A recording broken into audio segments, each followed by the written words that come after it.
అభివృద్ధికి అడుగడుగున అడ్డంకులు, పర్యాటక రంగంపై గొడ్డలి పార్టీ కుట్రలు, లిక్కర్ కల్తీ మద్యాల వెనక అసలైన డాన్ జగన్మోహన్ రెడ్డే.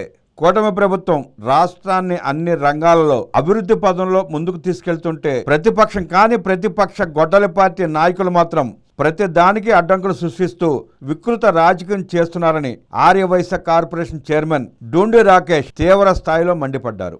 మీడియా సమావేశంలో ఆయన మాట్లాడుతూ గొడ్డలి పార్టీ తీరును, ఆ పార్టీ నాయకుల ద్వంద్వ విధానాలను ఎండగట్టారు. ఒక పక్క రాష్ట్రంలో నిరుద్యోగులకు ఉద్యోగ అవకాశాలు కల్పించాలని, భారీగా పెట్టుబడులు తీసుకురావాలని, ప్రజలందరూ ఆనందంగా ఉండేలా అన్ని రంగాలను అభివృద్ధి చేయాలని కూటమి ప్రభుత్వం రేయంబావులో కృషి చేస్తుంటే వైసీపీ నాయకులు అన్నింటికీ అడ్డం పడుతూ రచ్చ చేయడమే పనిగా పెట్టుకున్నారని ఆయన ధ్వజమెత్తారు. అసలు వాళ్ళకి ఏం కావాలో ఏం వద్దో వాళ్ళకే స్పష్టత లేదు. గతంలో అమరావతి రాజధానిగా పనికిరాదన్నారు. ఇప్పుడు నిరుద్యోగుల కోసం డిఎస్సి ద్వారా ఉద్యోగాలు ఇస్తే కోర్టులకెళ్లి ఆపాలని చూస్తున్నారు.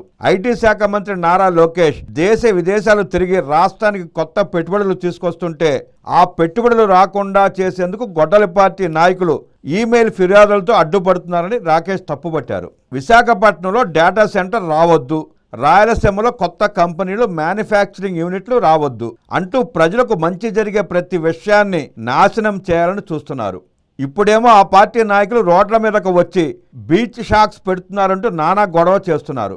నేను జగన్మోహన్ రెడ్డిని సూటిగా అడుగుతున్నా, అసలు ఈ బీచ్ షాక్స్ విధానానికి జీవో ఇచ్చింది ఎవరు? మీ ప్రభుత్వం కాదా? 28/12/2020 నాడు టూరిజం డెవలప్మెంట్ పాలసీ తెచ్చింది మీరు కాదా? ఆ రోజు జీవోఎంఎస్ నెంబర్ 11 విడుదల చేసింది మీ ప్రభుత్వం కాదా? ఆ జీవోలని పేజీ నెంబర్ 12లో ఈ బీచ్ షాక్స్ గురించి ప్రపోజల్ పెట్టింది మీరు కాదా అని అడుగుతున్నా. కళ్ళు తెరిచి చూసుకోండి. గత ప్రభుత్వం ఇచ్చిన నియమ నిబంధనలను కూటమి ప్రభుత్వం పూర్తిగా సవరించింది. మనకున్న 1052 కిలోమీటర్ల సుదీర్ఘ తీర ప్రాంతంలో సాధారణ ప్రజలు, కుటుంబాలు ప్రశాంతంగా ఆనందంగా గడిపే ప్రధాన ప్రాంతాలకు ఎటువంటి ఇబ్బంది లేకుండా జాగ్రత్తలు తీసుకున్నాం. అంతర్జాతీయ పర్యాటకులు వచ్చినప్పుడు వారు సేద తీరడానికి అనువుగా దూరంగా ఉండే నిర్దేశిత తీర ప్రాంతాల్లో మాత్రమే బీచ్ షాక్స్ ఏర్పాటు చేసేలా ఒక మంచి కాన్సెప్ట్ తీసుకొచ్చాం. దీన్ని కూడా విమర్శించడం మీ అజ్ఞానానికి నిదర్శనం. జగన్మోహన్ రెడ్డి, మీరు అధికారంలో ఉంటే ఒకలా, లేకపోతే మరోలా వ్యవహరిస్తారా? ఇలాంటి ద్వంద్వ వైఖరిని ప్రజలు గమనిస్తున్నారని డూండి రాకేష్ హెచ్చరించారు. రాష్ట్ర ప్రయోజనాలను పణంగా పెట్టి రాజకీయం చేయాలని చూస్తే ప్రజలే బుద్ధి చెబుతారని ఆయన స్పష్టం చేశారు. దేశవ్యాప్తంగా సంచలనం సృష్టిస్తున్న లిక్కర్ స్కాముల్లో ఉన్న నిందితులంతా జగన్మోహన్ రెడ్డి తొత్తులేనని డూండి రాకేష్ ఆరోపించారు.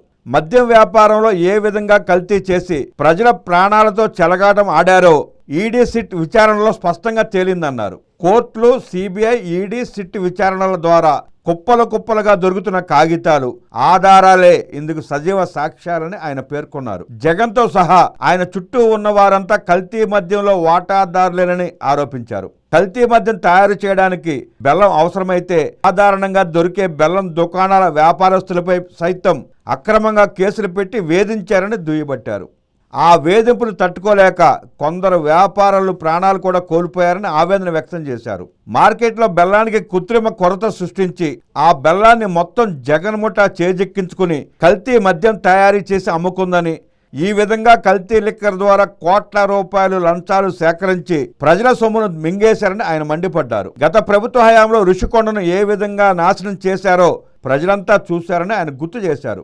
రోజుకు 2 లక్షల రూపాయల దాకా ఆదాయం వచ్చే రుషికొండలోని పర్యాటక కాటేజీలను కూలగొట్టి ప్రజాధనంతో నిరుపయోగంగా కొండ మీద ప్యాలెస్ కట్టారు.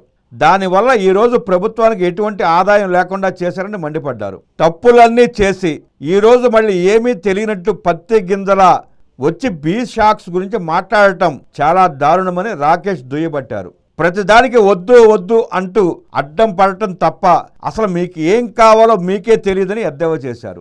జగన్మోహన్ రెడ్డికి, వైఎస్ఆర్సీపీకి నిర్దిష్టమైన పాలసీ ఉంటే, దాని మీద నిలబడే సత్తా ఉంటే వెంటనే రాష్ట్ర ప్రయోజనాల కోసం మీ పర్యాటక అభివృద్ధి విధానం ఏంటో స్పష్టంగా ప్రకటించాలని ఆయన సూటిగా జగన్ రెడ్డికి సవాల్ విసిరారు. వైసీపీకి ఎప్పటికీ అధికారంలోకి వచ్చే అవకాశం లేదని స్పష్టం చేశారు. కనీసం ప్రజలకు ఇచ్చిన హామీలపైన, మీ పాలసీలపైన మీరైనా నిలబడతారా లేదా అనేది తేల్చుకోవాల్సిన అవసరం ఉందన్నారు. అధికారం పోయినా అడ్డగోలుగా మాట్లాడుతూ కూటమి ప్రభుత్వంపై బురద జల్లమే పనిగా పెట్టుకుంటే చూస్తూ ఊరుకోబోమని హెచ్చరించారు. బీషాక్స్ నిర్వహణలో ప్రభుత్వం కట్టుదిట్టమైన ఏర్పాట్లు చేస్తోందని డూండి రాకేష్ వివరించారు.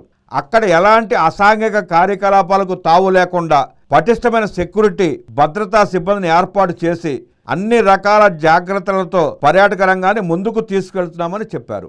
రాష్ట్రానికి ఆదాయం తెచ్చే ఏ మంచి కార్యక్రమమైనా సరే దాన్ని చెడగొట్టాలనే గొడ్డలి పార్టీ వినాశకర విధానం కరెక్ట్ కాదని హితవు పలికారు.